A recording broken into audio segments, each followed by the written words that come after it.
कि नवाब मलिक को हराने के लिए शिवसेना और बीजेपी काम करती दिखेगी शिवाजी नगर मानखुर्द में। अबू आजमी जहां के सिटिंग विधायक हैं। हम स्थानीय लोग हैं, हम शिवाजी नगर मानखुर्द की राजनीति को समझते हैं और वहां जो वोटर हैं उनकी संख्या को देखते हुए ये निश्चित है कि चाहे नवाब मलिक बीजेपी के प्रत्याशी हो या चाहे ना हो, लेकिन जो लोग अबू हाशिम आजमी के खिलाफ हैं, यानी वहां पर एक तरह से धर्म के आधार पर जो है वोटिंग होती है, क्योंकि वहां पर मुस्लिम पॉपुलेशन 50% के आसपास है। और आप देखेंगे कि वहां भी अभी तक एक अपवाद यदि 95 को छोड़ दिया जाए तो कोई हिंदू जूत के आता नहीं है। और वहां का प्रतिनिधित्व जो है वो अबू हाशिम आजमी करते हैं। तो जो लोग अबू हाशिम आजमी को पसंद नहीं करते वो निश्चित तौर से नवाब मलिक को वोट करेंगे, चाहे वो भारतीय जनता पार्टी के कैंडिडेट हो और चाहे कैंडिडेट न हो।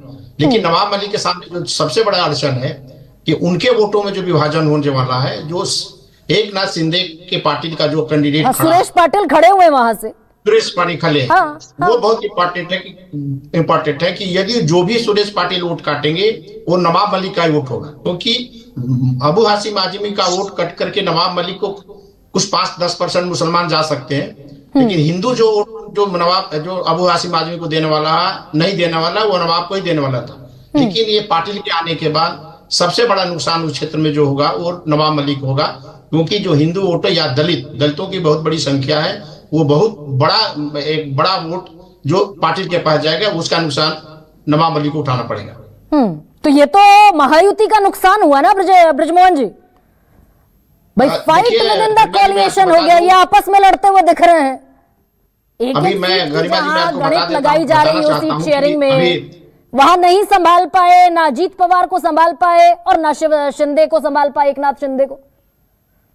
गरिमा जी, अभी मैं समीर जी बोल रहे थे कि भारतीय जनता पार्टी एक कैडर बेस्ड पार्टी है। अरे समीर जी, Bharatiya Janata party cadre based party रही कहां?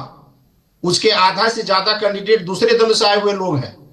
और आपकी जानकारी के लिए बता दूं कि अभी तक टिकट न मिलने के कारण 40 से ज्यादा नेता भारतीय जनता पार्टी छोड़ गए हैं जो आए थे बाहर से। तो Bharatiya Janata party cadre based party थी या दूसरे राज्यों में है? महाराष्ट्र में कैडर उसका टूट चुका है कि जो विधायक दूसरे दल से आए हुए हैं, कांग्रेस से आए हुए हैं, एनसीपी से आए हुए हैं, वो कैडर को न साथ लेते हैं न कैडर उनके साथ होता है। रही बगावत की बात, तो बगावत के तौर पर इसका नुकसान दोनों दलों को होगा। एक इसमें तकनीकी बात यह है कि महाविकास अघाड़ी में कांग्रेस हो, शिवसेना हो या शरद पवार की पार्टी अपने बागियों को सिंबल नहीं दिया है, वो लोग निर्दलीय चुनाव लड़ रहे हैं। जबकि महायुति में कई ऐसे कैंडिडेट हैं जो पार्टियों ने उनका सिंबल भी अलॉट किया है। ये इसलिए किया है कि चुनाव के बाद भी इनकी राजनीति है, सारे लोग इनके साथ जुड़े हुए हैं, तो पार्टी खड़ी हुई है। अभी एकनाथ शिंदे का उदाहरण लीजिए, ये शिवसेना से टूट के आए हुए लोग हैं। यदि शिंदे ने उनको चुनाव में नहीं संभाला तो चुनाव के बाद ये सारे लोग दूसरे दलों में चले जाएंगे, या तो वापस शिवसेना में चले जाएंगे या भारतीय जनता पार्टी में चले जाएंगे या और कहीं चले जाएंगे। तो चुनाव जीतना भी एक जरूरी है, और दूसरा कारण ये भी है कि चुनाव के बाद पार्टी को बनाए रखना भी जरूरी है। अच्छा, लेकिन एक और चीज ब्रजमोहन जी, आप क्योंकि सीट दर सीट ये गणित सामने रख रहे हैं, लोकसभा चुनाव में देवेंद्र फडणवीस ने, उप मुख्यमंत्री ने, ये साफ तौर पर कहा कि एनसीपी अजीत पवार का जो काडर है वो ट्रांसफर महायुति के फेवर में नहीं करा पाया। तो अजीत पवार का काडर तो वही है, 53 सीटें स्ट्रेक पर रखी हुई है, ये वोट ट्रांसफर होगा महायुति को, या ठीक वही स्थिति बनेगी जो नवाब मलिक कह रहे हैं कि बीजेपी शिवसेना को विरोध में। एनसीपी के जो नेता हैं वो भारतीय जनता पार्टी और शिवसेना के खिलाफ लड़के ही अपनी राजनीति बनाए हैं।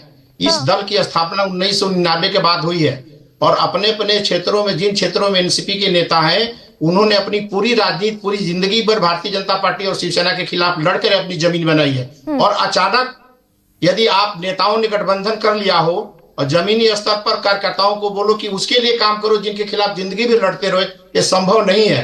नेताओं के तमाम प्रयास के बावजूद भी आज इस बार भी आप देखेंगे रिजल्ट के बाद कि बहुत सारे, चाहे वो जो शिवसेना को हो चाहे अजीत पवार के लोग हो, जब रिजल्ट आएगा तो पता चलेगा कि कैडर ने काम नहीं किया, कार्यकर्ताओं ने काम नहीं किया।